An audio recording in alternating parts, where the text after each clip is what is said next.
More than video games, which I seem to talk an awful lot about for someone who barely plays them, I love movies.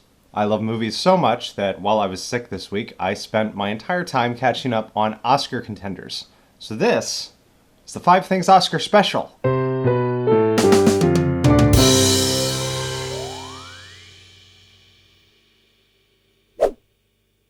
If your name actually is Oscar, this might get a little weird after a while. So if you are not a golden statuette, I apologize for any strangeness. Now, for the purposes of my show, I've divided the Oscars into 5 categories.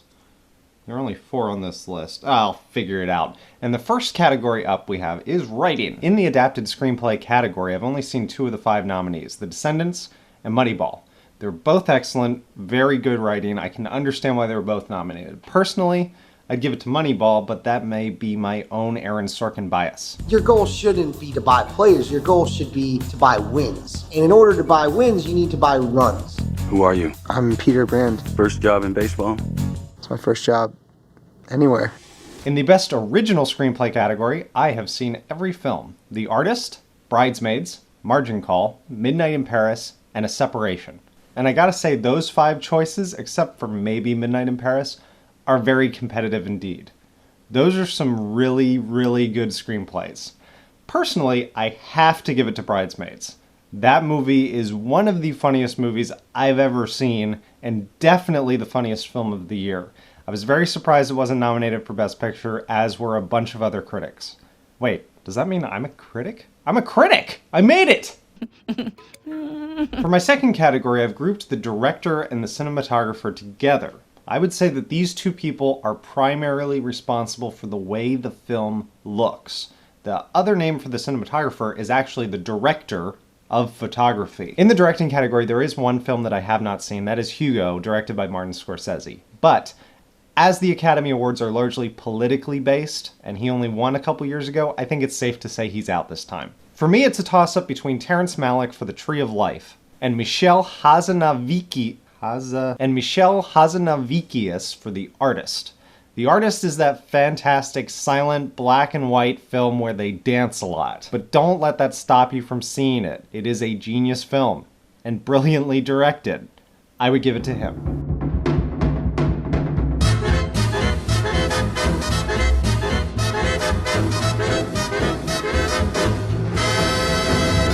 As I mentioned earlier, the cinematography category is the director of photography. That person is in charge of the way the movie looks. Basically, everything that you see is their responsibility.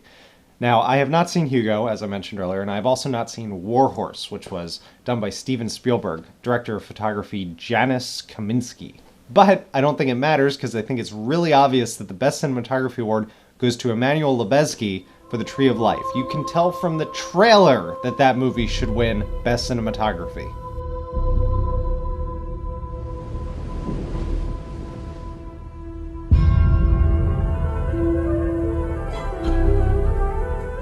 In the acting category, let's start with the supporting nods. Of course, I'm going to give Best Supporting Actress to Octavia Spencer for The Help, mostly because she's won every other f***ing award already. Have you lost your mind?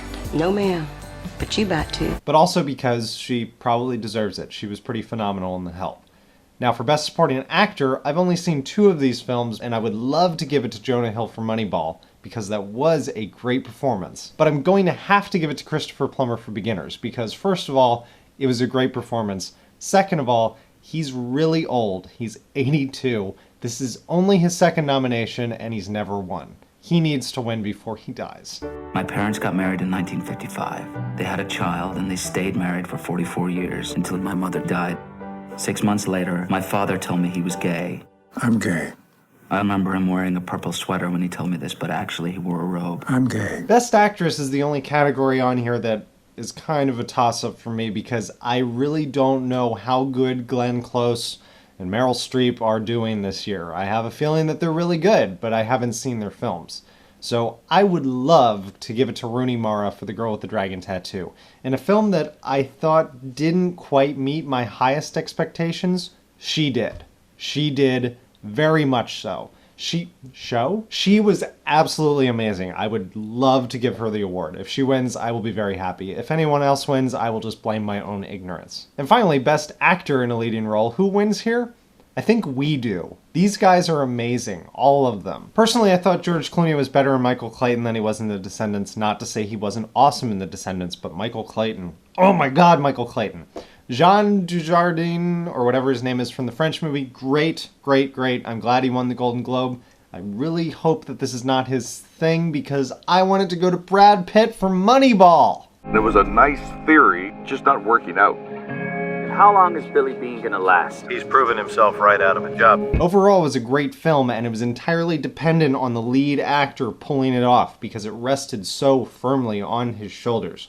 Great, great job by Brad Pitt. I would love to see him win. Finally, Best Picture. We're still on number 4. How's this gonna work?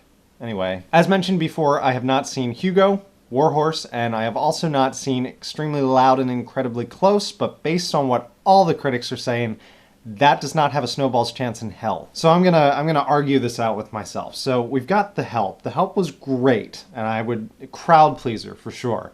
So that I would put like right here. And Midnight in Paris was good, but it definitely wasn't Woody Allen's best. It's good that he's still making movies, but they're not phenomenal. So I'm gonna put Midnight in Paris down here. Tree of Life was amazing, but no one understands what the fuck it's about. So I'm gonna put that one down here. And then we got The Artist. The Artist was something new that is old, but it's new, but it's old and new, which is a whole new thing, even though it's old. So that's gonna go like up here. So here's The Help, here's The Artist, then we got The Descendants. The Descendants was great, really good performances, a lot of good acting chops, plus the beautiful location of Hawaii. But overall, I don't think really an Academy film. So we got The Artist and The Help, and I'm gonna put The Descendants down here. And then we got Moneyball. All right, fuck it. I want Moneyball to win. It defies everything we know about baseball. Just plain crazy! The Artist is an amazing accomplishment. I understand why it's won Best Picture here and there and why people are favoring it for Best Picture. But the Academy makes the same mistake year after year after year, and they don't pick the film of the times. And yes, I know Moneyball is about a time that was about 10 years ago, but still, that's a hell of a lot closer than The Artist, which is about 90 years ago. Okay, well, here we are at Thing 5, and nothing to talk about. I guess that's my own fault. I guess we could talk about the film that should be winning Best Picture. If I drive for you, you give me a time and a place. I give you a 5-minute window. Anything happens in that 5 minutes and I'm yours, no matter what. I don't sit in while you're running it down. I don't carry a gun. I drive. When I go see a movie, the best thing that can happen is that it wildly exceeds my expectations. The Artist? Great movie, but about what I expected when I heard about it. Moneyball? Good, solid movie, but about what I expected when I heard about it. Drive? Not at all what I expected. When you get your money, his debt's paid. You never go near his family again.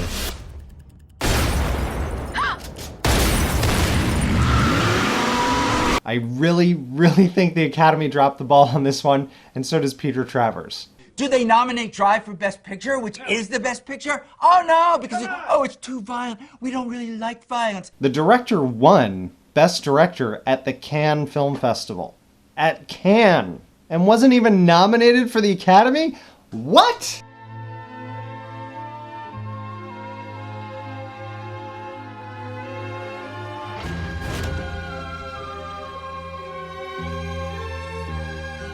That's it for 5 Things this week. Thank you for watching. Please follow me on Twitter at shawnvmartin, especially because tomorrow night during the Oscars, I will be live tweeting.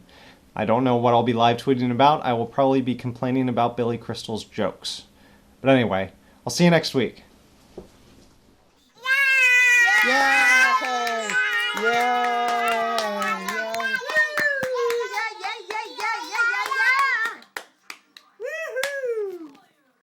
Alright, you did it. Last week you liked... I can't erase this. What, did I pink this on? Okay, try this again. Last week you liked 5 Things 177 times. I'm going to blame that all on my wife's booty. Thank you very much, Alicia. Now, I'll understand if we don't beat this week because, let's face it, Oscar nominees, not better than my wife dancing and singing. But, you know, I'd take it. Can you do better than 177? I bet you can't. See, I'm gonna reverse psychology you into liking this video. Have you liked it yet? Did you like it? You did? Well, thanks.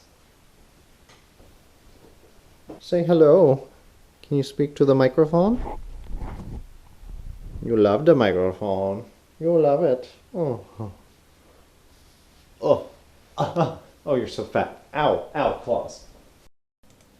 Michelle. Michelle. Okay. That was me looking up how to pronounce the artist director's first name, which apparently is Michelle. It's not Michelle, it's Michel, because he's a dude.